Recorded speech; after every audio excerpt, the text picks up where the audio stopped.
Now, I can't speak now. My next guest fell in love with comedy at the tender age of 8. His passion for making people laugh has taken him from the Sydney Comedy Store in his native Australia all the way to the Edinburgh Fringe. And last year we saw him touring the country with his hit show, Happyism. Please welcome award-winning comedian Adam Hills.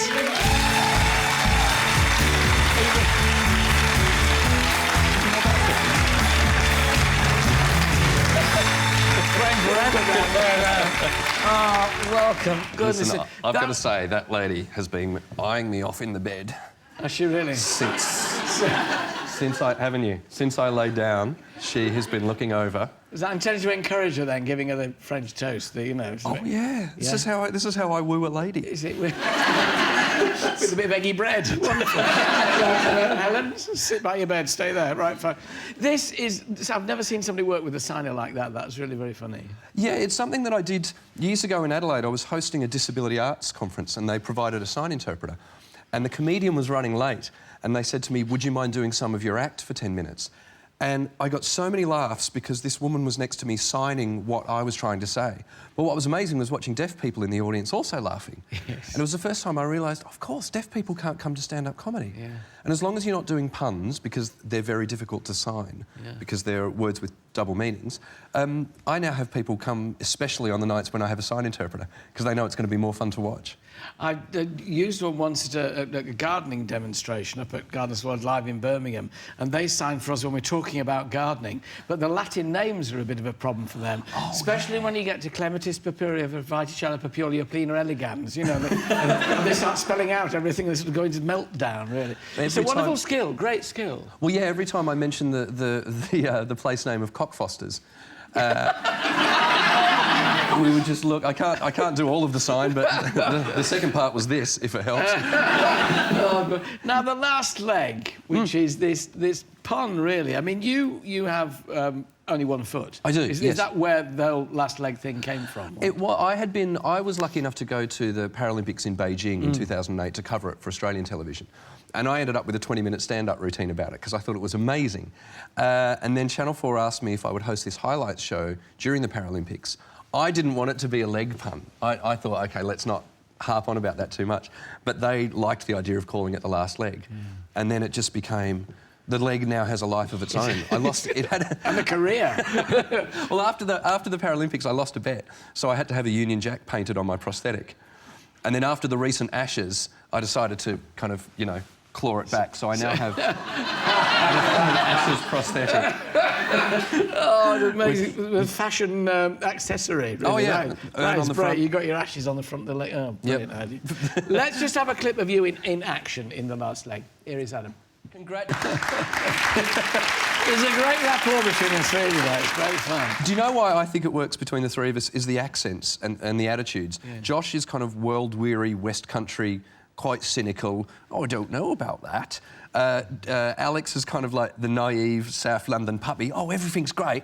And then I've kind of got this you know, blunt Aussie accent, and somehow there's a harmony between all three of them. You two going on? Because there have been complaints about the two guys doing the snowboarding. I find them absolutely brilliant. I mean, it's just priceless, listening to all these terms that you've no idea what they mean. Oh, my good Lord. Quite I've never been so excited about a sport while not knowing what they were talking about. Oh, my God, he's dropped a solid 360 with a Chardonnay and a cheeky McFlurry. Yeah, brilliant. I was watching the 6 of them coming down and they were, you know, knocking one another off. You thought, this is no Olympic game, you just take the other guy out, you know. Well, they shouldn't have, when you're watching snowboarding in particular, there shouldn't be, because it shouldn't be quiet, reverential commentary. It should be, oh, my God, which is pretty much what was going on. But the Paralympics, when the Summer Olympics, just turned out to be even more celebratory than the Olympics, and it blew everybody away completely. Do you know, I have a theory as to why that happened. It's because English people, and Londoners in particular, were so convinced that the Olympics were going to fail. Like, everyone up until it was going, oh, it's going to be awful, we're going to make a mess of it, we're going to be the laughing stock of the world. And then when the Olympics worked, they went, oh, that was amazing, what's next? What's next? Oh, the Paralympics, come on! And then everyone was so excited by the time the Paralympics came around. And then just got behind some of the amazing athletes. But it fulfilled more than our dreams. It was absolutely brilliant. Now, we know you split your time between Australia and the UK. Yes, I do. But will he be able to spot his native produce when it's put up against a British equivalent? Yes, you're going to come with me now. It's time for our homemade AT game. Quality is our catchword here. Oz or us? Follow me. Now then, we have here, we've got lager, we've got yeast extract, right?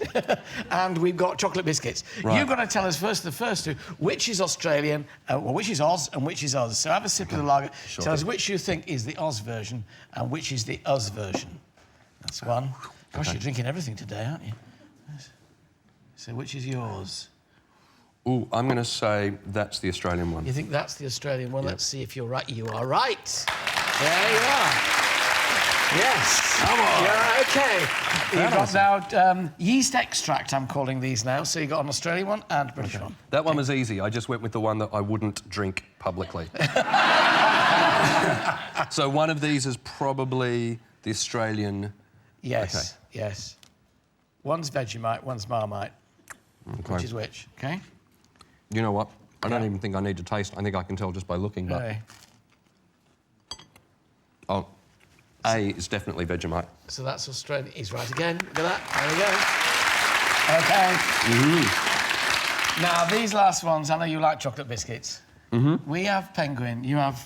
Tim Tam. Tim Tam. OK, which is which? A or B? Okay. There we are. Again, I think I can tell by looking, but... Oh, you've gone back home. Don't cry. Don't cry. I'm a kangaroo down. He's right. I didn't even need to try that I'll support the British and pick up a penguin. one. Do you know what you can do with Tim Tams? No. It's the best. I need a drink. Can I grab one of your... Can I grab one of... Lager here. No, it needs to be... Oh. I think a Bloody Mary. Do you mind? OK. Go back to the Bloody Mary. There's a thing we have in Australia. It's called a Tam Slammer. Yeah. What you do is you bite this corner off, Yeah. and you bite the other Opposing corner, corner. and then you use it as a straw. Yep. For Helen McGinn's Bloody Mary. Oh, it's beautiful.